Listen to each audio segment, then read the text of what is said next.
This is weighing on me. It's in my mind. So maybe it needs to be said. Maybe it's going to help someone.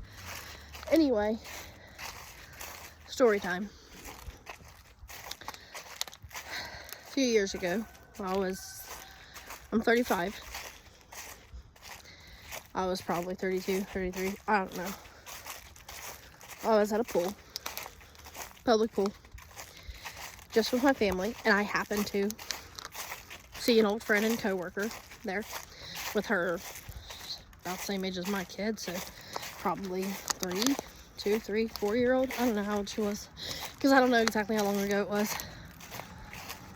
It was time to get out of the pool. They blew the whistle. It was over. The night was over. The pool was closing for the evening. Not a lifeguard in sight. They're all like running about grabbing stuff they'd already cleaned up. And my friend's kid, who had been using, I think, one of our life jackets most of the day, off and on, so she could go off the diving board with any others. You know, she's she's exploring. She's a kid. She's doing what they do, learning. Well, she wasn't ready to be done swimming. She jumped back in the pool. Mind you, I said she's like 3, 2, something short. She can't stand in a 4-foot pool of water. And I'm over here, and she's over there. Over there. I was on a swim team for 4 years, guys. I wasn't the fastest. I was not the sprinter. Actually, I was the distance swimmer, but I can swim. I can swim enough. And her mom, you know, she can't swim. She's not comfortable. So she's over there like, come here, you know, kid's name. Like, come on, let's get out. You can't get in there. There's nobody. She had nothing on. This kid's bobbing in and out of the water. I'm looking around. I swear to God. I swear on my life. I'm looking around like, should I dive in? No. You know what my brain immediately, this is what my brain does. If I dive in and go to save her, they're going to yell. By the way, I know the owner. So I'm like, oh, and it's not like I know people, so I feel safe, or I feel, you know what I mean? Like, they're not going to give me special fucking treatment. It's not going to fucking happen. That's not my life. So they're going to yell at me. They're going to be like, ah, blah, blah. There's going to be a whole thing before, if ever, they stop and realize I dived in to save a kid. Well, finally, this little blonde, I think, lifeguard person notices, and she's like, okay, she dives into the pool to go get her, because I thought, oh, I'm being dramatic, the kid's fine, she's bobbing up and down, she's not dying. Essentially, it's like, I'm gonna get in trouble. They're gonna yell at me. There's gonna be a whole fiasco because I'm not supposed to be in the pool because they blew the whistle and everybody's getting out. That's what we're doing to kids. That's what you people are doing. You are taking away so much of their self-confidence and just their ability to be present, that they're going to go so far inside themselves that they would rather essentially let someone die than to have to deal with the consequences to hear the bullshit. Like, oh, you were trying to clean the mirror off, throwing water on it in the bathroom. Well, I was just trying to help out the janitors. That's not your job. That's what you're doing. That's what you're doing. That's what you're doing.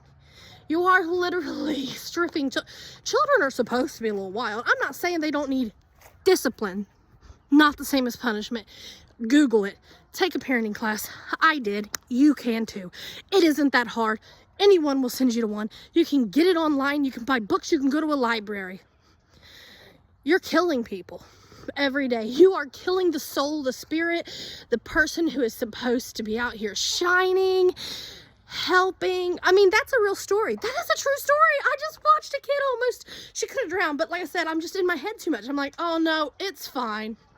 Her mom's right there. She can reach her. Apparently she couldn't. Oh, there's a lifeguard somewhere. Where's the lifeguard? Oh, finally. That's what you're doing. You are taking the confidence, you're taking the individuality, you're taking the risk taker out of these humans. And I know that's what most of you think that we want, or most of us think that that's what the government wants, because we're at the bottom. Like I keep saying, we're at the bottom, we're the poverty. That's a mindset, y'all. I don't know the government. And when we say the government, I don't know them as a whole, because they're each individual person and we have to rebuild it. We know that it needs rebuilt. Anyway, this went somewhere it wasn't supposed to go. My point is, stop taking the life out of these kids. Stop trying to make them not shine. Stop telling them they're not good enough because you want to punish them for every little thing they do.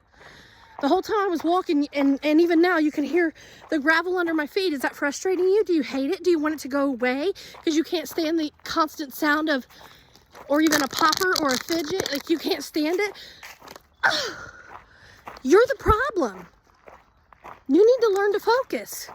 That's you. That's a you problem. That's a you need to learn to focus your brain somewhere else problem. That's what that is. I'm sorry, but that's what that is. You people are like, I'm OCD, I'm this, I'm that. You live on these. Well, a lot of us didn't have that luxury. I'm just going to say it. It's a luxury to go out here from doctor to doctor to doctor to get a diagnosis for shit. And back when we were growing up, there was no diagnosis.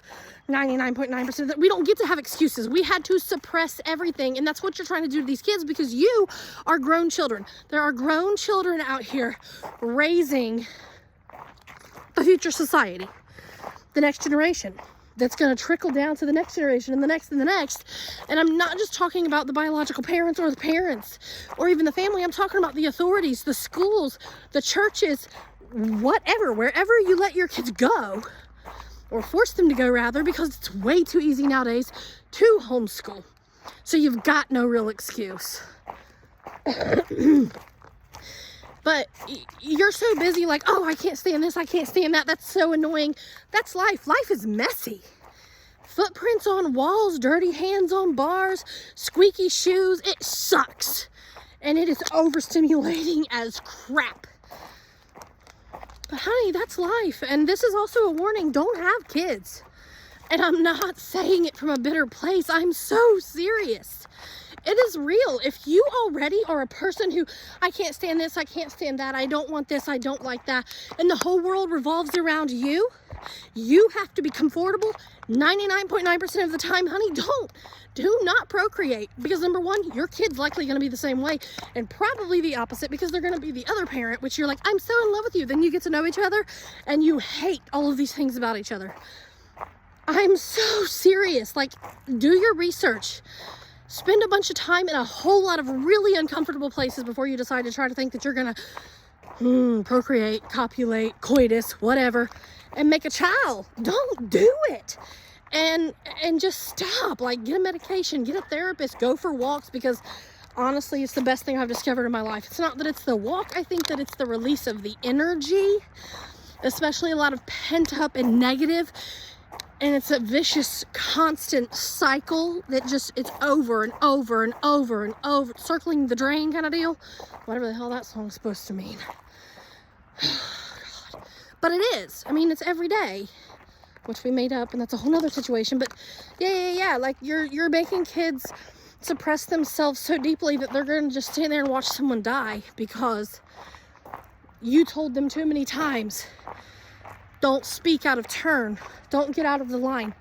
Don't bend over to pick up someone's paper or books, because now you're disrupting and you are, you're just not in control by the authority figure who can't stand. It's a power struggle. They can't stand to feel insignificant. They can't stand to feel like they didn't have the power for a moment. They can't stand feeling like someone else is superior to them in some way. And you're sucking the light out of children, the next generation. And then you wonder why people are addicted and out here, pow, pow, boom, bang, and poof. Introspection, sweetheart. You think you're miserable? Everyone's miserable. You think you're in pain? Everyone's in pain.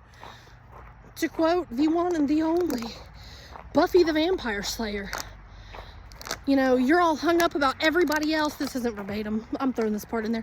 You're hung up on everybody else out there not paying attention to you and your pain. Bitch, dust yourself off. Everybody else is out there in pain too. And they're so busy with their own pain that they're not paying a lick of attention to you and yours. And they have that right. It's literally their job to worry about themselves. All they say is you worry about yourself, you mind your own business, keep your eyes on your own paper. They got their eyes on their own paper, honey. And they're gonna watch everybody drown. And don't you dare scold them. Don't you dare look them in the face when it's all said and done and say, why didn't you step in front of that shooter?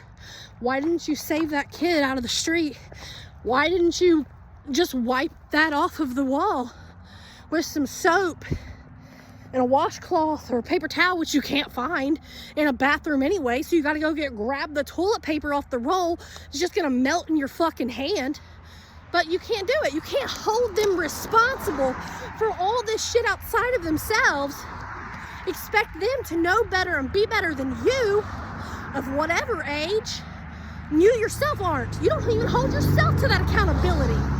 You're ruining people. You're ruining this planet. You're ruining the experience. And that's all it is, y'all. It's an experience. I don't care if you wallpaper your whole home, or you paint it, or you go and buy a bunch of gold from Donald Trump or Diddy or whoever. It's the experience. And you're getting mad that it's not perfect. And you're holding children to impossible standards that you yourself don't even meet. And you're turning them into bystanders. They're called bystanders for a reason, because they stand by, near, beside, betwixt, and between. Those are two different things, apparently. I don't really remember, nor do I understand, but history/band teacher told us that years ago. That betwixt is something else, whatever. I don't remember. Maybe it's a straddling concept, but you're creating a bunch of unconfident people who don't stand up, who don't speak out, who will not be confident, will not be strong, and will watch people drown, die, and get shot right in front of your face. And then you're gonna ask them why the hell they did that. Why didn't you step in? I don't know, because every time I had an opinion, said anything, did anything, felt anything, I was in trouble. Peace out and good luck.